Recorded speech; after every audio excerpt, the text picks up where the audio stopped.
If self-discipline feels difficult, then you're doing it wrong.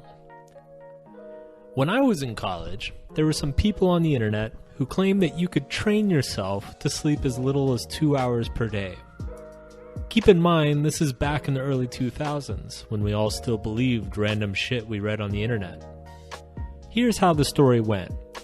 There was a hyper-productive sleep schedule that had been discovered by military scientists.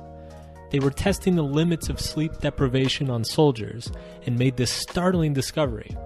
Supposedly, great historical figures like Napoleon and Da Vinci and Tesla followed the same sleep schedule, and it's why they were so productive and influential in history.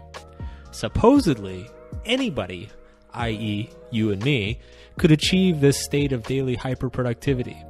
Supposedly, all we needed was enough willpower to barrel through the days of sleep deprivation and acclimate to this new superhuman schedule. Supposedly, this was all true and verified and somehow made sense. Supposedly. The scheme was called the Uberman sleep schedule, and here's how you did it. Sleep follows the 80-20 rule. That is, 80% of your recovery comes from 20% of the time you're unconscious. Conversely, 80% of the time you're asleep, you're a lazy sack of shit. This uber-efficient portion of sleep is called REM sleep, and it only lasts approximately 15 to 20 minutes at a time. That means for every 2 hours that your body is asleep, really only the last 20 minutes or so is useful sleep. Thus, when you sleep 8 hours during the night, only 80 to 100 of those minutes are actually causing you to feel rested and restored. People on the internet decided that this was inefficient and needed to be fixed. What the military scientists, supposedly, discovered is that if you're severely sleep deprived, your body will immediately fall into REM sleep the second you pass out. It does this in order to compensate for its lack of rest. People on the internet decided that this was incredibly efficient. The idea of the Uberman sleep schedule was that if you took 20-minute naps every 4 hours, around the clock, for days and weeks on end, you would train your brain to fall into REM sleep instantly the moment you laid down. Then, once your REM sleep was over, you could feel rested and restored for the next 3 to 4 hours. As long as you continued to take 20-minute naps every 4 hours, you could effectively stay awake forever. Congratulations, you are now an Uberman. Here, have a gold star. But there was a catch. Supposedly, it took 1 to 2 weeks of intense sleep deprivation to adjust properly to the Uberman sleep schedule. You had to stay up all night, every night, forcing yourself to only sleep for 20 minutes at a time, 6 different times per day. And if at any point you screwed up and overslept your nap, all would be undone and you would have to start over. P.S. Caffeine is not allowed, and alcohol might as well be suicide. Therefore, the Uberman sleep schedule became this kind of decathlon of willpower among internet self-help people, an ultimate test of one's self-discipline with the ultimate payoff, an extra 20 to 30% of productive waking hours per day, every day for the rest of your life. That's like having an extra 2 days each week, or an extra 3.5 months per year. That's insane. Over the course of one's life, that's over a decade of extra waking hours. Imagine everything you could accomplish with an extra decade of life, all while everyone else is asleep. Like an idiot, I tried to do this multiple times. For years, I obsessed with achieving the Uberman sleep schedule, and for years, I continually failed at it. You've probably pulled an all-nighter before. Not sleeping for one night is not that difficult, especially if there are deadlines and or drugs involved. What's difficult are the second and third and fourth nights. Extreme sleep deprivation is a crash course on how fragile our mind actually is. By day 3, you'll start falling asleep standing up. You will doze while walking down the street in broad daylight. You forget basic facts like your mother's name or whether you had eaten that day. Or, fuck, what day is it? By day 4, you become delirious, imagining that people are speaking to you when they are not, believing that you're writing an email when you're not, and then discovering that you don't even remember who you're supposed to be emailing. I used to walk in circles around my living room for an hour just to keep myself awake. When nap time came, I would crash, falling unconscious instantaneously, and proceed to have intense fucked up dreams that seemed like they lasted for 5 hours. Then, 20 minutes later, my alarm would wake me up, where I would spend the next 3 hours and change desperately lying to myself, trying to convince myself that I felt rested and couldn't wait to get back to... Wait, what was I supposed to be doing again? In the end, I could never make it through the 4th day. Each time I failed, I felt intense disappointment at my own lack of willpower. I believed this was something I should be able to do. It pissed me off that some random people on the internet could supposedly do this thing that I couldn't. I felt like it meant that there was something wrong with me. That if I didn't have the self-discipline to sleep deprive myself for weeks, then what the fuck, Mark? Get your shit together. So I tortured myself. And the more I tortured myself, the more unrealistic my expectations for myself became. Chances are, at some point in your life, you've tried to change your behavior through sheer willpower. And chances are, you also failed miserably. Don't feel bad. This is what happens most of the time. Most people think of self-discipline in terms of willpower. If we see someone who wakes up at 5 a.m. every day, eats an avocado, chia, fennel, apricot, papaya smoothie each meal, snorts Brussels sprout flakes, and works out for 3 hours before even wiping their ass in the morning, we assume they're achieving this through straight-up self-abuse, that there is some insatiable inner demon driving them like a slave to do everything right no matter what. But this isn't true, because if you actually know anybody like this, you'll notice something really frightening about them. They actually enjoy it.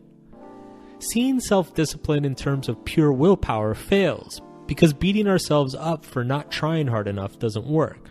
In fact, it backfires. And as anyone who has ever tried to go on a diet will tell you, it usually only makes it worse. The problem is that willpower works like a muscle. If you work it too hard, it becomes fatigued and gives out. The first week, committing to a new diet or new workout regimen or new morning routine, things go great. But by the second or third week, you're back to your old late-night Cheeto-loving ways. The same way you can't walk into a gym for the first time and lift 500 pounds, you can't just start waking up at 4 a.m. on a dime, much less do something ridiculous like an Uberman sleep schedule. To have a chance of success, your willpower must be trained steadily over a long period of time. But this leaves us in a conundrum. If we view self-discipline in terms of willpower, it creates a chicken or the egg situation. To build willpower, we need self-discipline over a long period of time. But to have self-discipline, we need massive amounts of willpower. So which came first? What should we do? How do we start? Or more importantly, where the fuck is the Ben & Jerry's? Viewing self-discipline in terms of willpower creates a paradox for the simple reason that it's not true. As we'll see, building self-discipline in your own life is a completely different exercise. Why pure willpower is bad.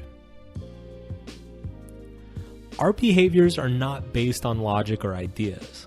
Logic and ideas can influence our decisions, but ultimately our feelings determine what we do. We do what feels good and we avoid what feels bad.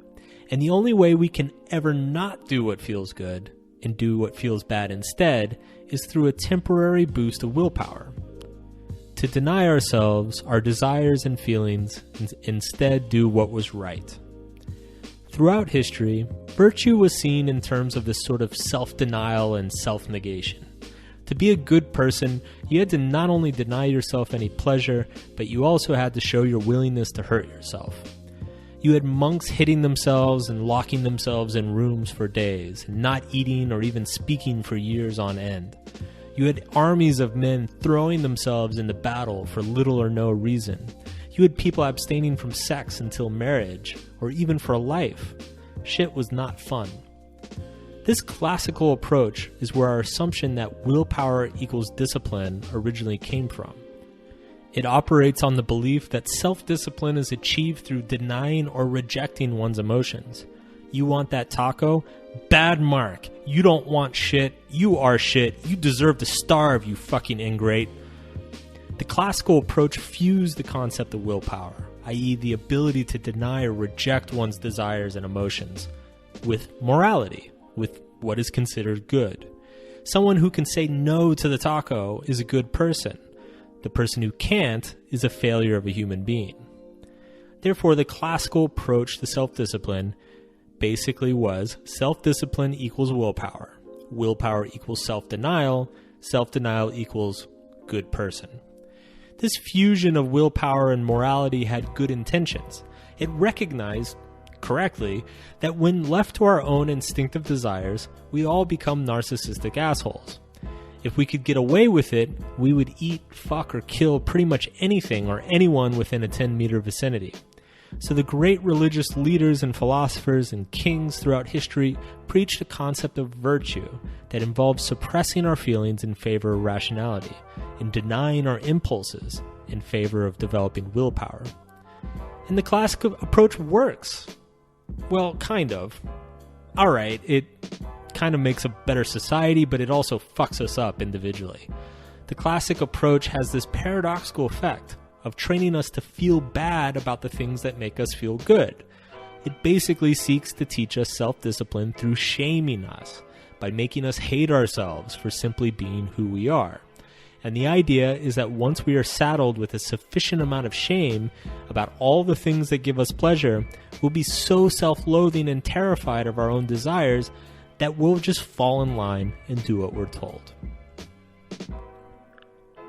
In case you didn't know, shame fucks you up. Disciplining people through shame works for a while, but in the long run it backfires. As an example, let's use perhaps the most common source of shame on the planet: sex. Look, the brain likes sex. That's because A, sex feels awesome, and B, we're biologically evolved to crave it. Pretty self-explanatory. Now, if you grew up like most people, and especially if you're a woman, there's a good chance that you were taught that sex was this evil, lecherous thing that corrupted you and makes you a horrible, icky person. You were punished for wanting it, and therefore have a lot of conflicted feelings around sex. It sounds amazing, but is also scary. It feels right, but also somehow so wrong. As a result, you still want sex, but you also drag around a lot of guilt and anxiety and doubt about yourself. This mixture of feelings generates an unpleasant tension within a person, and as time goes on, that tension grows, because the desire for sex never goes away, and as the desire continues, the shame grows. Eventually, this tension becomes unbearable and must resolve itself in one of two ways. The first option is to overindulge. The tension has become so great that we feel the only way to resolve it is by going all out in a spectacular way. Hooker orgies, compulsive masturbation for days on end, rampant infidelity, and sadly, often sexual violence. But indulgence doesn't really resolve the tension. It just kicks the can down the road, because after you put the cock rings away and the hookers have gone home, the shame and guilt come back, and they come back with a vengeance. So if indulgence doesn't work, what about the other option? Well, the only other option to escape that internal tension is to numb it, to distract oneself from the tension by finding some larger, more palatable tension. Alcohol is a common one. Partying and drugs, of course. Watching 14 hours of television each day can be another option. Or just eating yourself half to death. Sometimes people do find productive ways to distract themselves from their shame. They run ultramarathons or work 100-hour work weeks for years on end. These are, ironically, many of the people that we come to admire for having inhuman willpower. But self-denial comes easy when, deep down, you fucking hate yourself. Because shame can't be numbed away. It just changes form. The person who exercises religiously to escape their self-loathing will eventually find ways to loathe themselves for their exercise habits. And soon, What started out as a remarkable work ethic in the gym morphs into some form of body dysmorphia, like those guys who inject synthol into their arms to make themselves look like Popeye. Similarly, the businessman who transmutes his shame into stellar work at the office eventually develops shame about his productivity to the point where he literally can't go home. He's terrified to do it. Any non-productive minute feels like an untenable failure. And while the rest of his life falls apart around him, he's only worrying about spreadsheets and quarterly numbers. This is why the most hardcore, uncompromising people are usually the ones who are the most compromised. It's why the most fundamentalist religious leaders who rail against the immorality of the world are always the same leaders who are ordering fuckboys off Craigslist. It's why the most spiritually enlightened gurus are also the ones blackmailing and extorting their followers. It's why the politicians most vocal about party loyalty and patriotism are always the ones shooting up meth in the airport bathroom. They are running away from their demons. And one way to do that is to create shinier, more socially acceptable demons. Self-discipline based on self-denial cannot be sustained in the long run. It only breeds greater dysfunction and ultimately results in self-destruction. Here's the problem with all of this, and it's so obvious once you hear it, I can't believe we have to say it. You can will yourself to go to the gym if you don't feel like it for a few days. But unless the gym ends up feeling good in some way, you will eventually lose motivation, you will run out of willpower, and you will stop going. You can will yourself to stop drinking for a day or a week, but unless you feel the reward for not drinking, then you will eventually go back to it. This is why my polyphasic sleeping nightmare consistently ended in disaster. Staying up all night and sleep depriving myself produced no tangible benefits. It produced no good feelings. It produced nothing but misery and delirium. It was an exercise in self-abuse. Therefore, my willpower eventually ran out and my emotions took over, driving me to pass out for about 16 hours straight. Any emotionally healthy approach to self-discipline must therefore work with your emotions rather than against them. Ultimately, self-discipline is not based on willpower or self-denial, but it's actually based on the opposite, self-acceptance. Self-discipline through self-acceptance. Let's say you're trying to lose weight, and your big hang-up is that you run through about 3 liters of ice cream each week. You're an ice cream fiend. You've tried stopping through willpower, you've tried diets with your friends, you've told your partner to never buy ice cream again in a desperate attempt to blame them for your own shortcomings. But nothing's worked. Not a day goes by that you don't down about 1,000 calories of creamy goodness. And you hate yourself for it. And that's your first problem. Step 1 to self-discipline is to de-link your personal failings from moral failings. You have to accept that you cave to indulgence, and that doesn't necessarily make you a horrible person. We all cave to indulgence in some shape or form. We all harbor shame. We all fail to rein in our impulses. And we all like a good bowl of fucking ice cream from time to time. This sort of acceptance is way more complicated than it sounds. We don't even realize all of the ways that we judge ourselves for our perceived failings. Thoughts are constantly streaming through our heads, and without even realizing it, we're tacking on "because I'm a horrible person" to the end of a lot of them. I fucked up that project at work because I'm a horrible person. The whole kitchen is a mess, and my parents will be here in 20 minutes because I'm a horrible person. Other people are good at this, but I'm not because I'm a horrible person. Everyone probably thinks I'm an idiot because I'm a horrible person. Hell, you might even be tacking on these self-judgments right now while reading this. Man, I judge myself like this all the time because I'm a horrible person. Here's the thing. There's a sick sort of comfort that comes from these self-judgments. That's because they relieve us of the responsibility of our own actions. If I decide that I can't give up ice cream because I'm a horrible person, that horrible personness precludes my ability to change or improve in the future. Therefore, it's technically out of my hands, isn't it? It implies that there's nothing I can do. Fuck it. Why try? There's a kind of fear and anxiety that comes when we relinquish our belief in our own horribleness. We actually resist accepting ourselves because the responsibility is scary. Because it suggests that not only are we capable of change in the future, and change is always scary, but that we have perhaps wasted much of our past, and that never feels good either. In fact, another little trap is when people accept that they're not a horrible person, but then decide that they're a horrible person for not realizing it years ago. But once we've decoupled our emotions from our moral judgments, once we've decided that just because something makes us feel bad doesn't mean we are bad, this opens us up to some new perspectives. For one, it suggests that emotions are merely internal behavioral mechanisms that can be manipulated like anything else. Just like putting floss next to your toothbrush reminds you to floss every morning, once the moral judgments are removed, feeling bad because you relapsed on the cookies and cream can simply be a reminder or motivator to address the underlying issue. We must address the emotional problem the compulsion is trying to numb or cover up. You compulsively eat tubs of ice cream each week. Why? Well, eating, especially sugary, unhealthy food, is a form of numbing. It brings the body comfort. It's sometimes known as emotional eating. In the same way an alcoholic drinks to escape her demons, the overeater eats to escape his.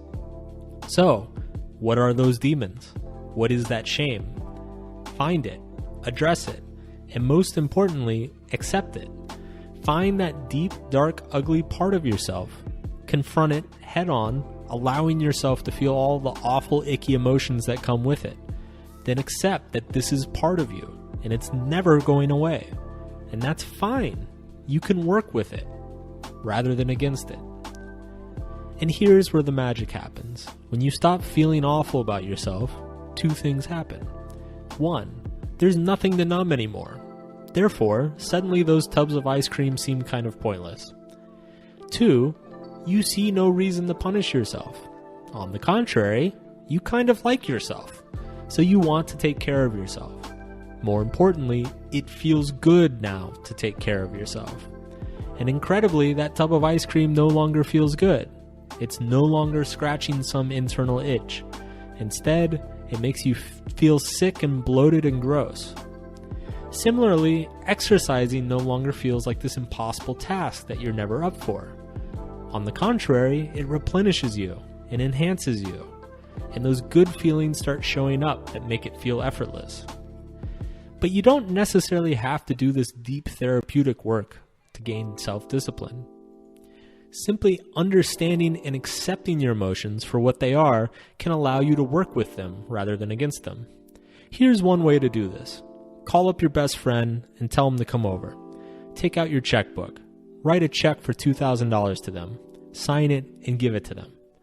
Then tell them that if you ever eat ice cream again, they can cash it. Done. Eating ice cream will now cause much greater emotional pain than it resolves. And as if by magic, refraining from eating ice cream will suddenly begin to feel fucking good. Social accountability works in the same way. It's much easier to meditate for a long time when you're in a room full of people than it is to do it by yourself. Why? Because when you're in a room full of people, you don't want to be that lone asshole who gets up and walks out after 3 minutes, like you do at home. The social pressure makes it so that not meditating causes a bigger emotional problem than meditating for the full amount of time. You can also do this through positive reinforcement. Find ways to reward yourself for doing the correct behavior. Research shows that this is actually how new habits are formed. You do the desired behavior and then emotionally reward yourself for it. Result: self-discipline without willpower. Once you resolve much of your shame, and once you've created situations to provide greater emotional benefits from doing the desired behavior than not doing it, what you end up with is the appearance of an airtight self-discipline without actually putting forth any effort. You end up with discipline without willpower. You wake up early because it feels good to wake up early. You eat kale instead of smoking crack because it feels good to eat kale and feels bad to smoke crack. You stop lying because it feels worse to lie than it is to say an important truth. You exercise because it feels better to exercise than it does to sit around covering yourself in a thin layer of Cheeto dust. It's not that the pain goes away. No, the pain is still there. It's just that the pain now has meaning. It has purpose. And that makes all the difference. You work with the pain rather than against it. You pursue it rather than run from it. And with every pursuit, you get stronger and healthier and happier. And eventually, from the outside, it will look as though you're putting forth monumental effort, that you have this endless reservoir of willpower. Yet, to you, it will feel like nothing at all.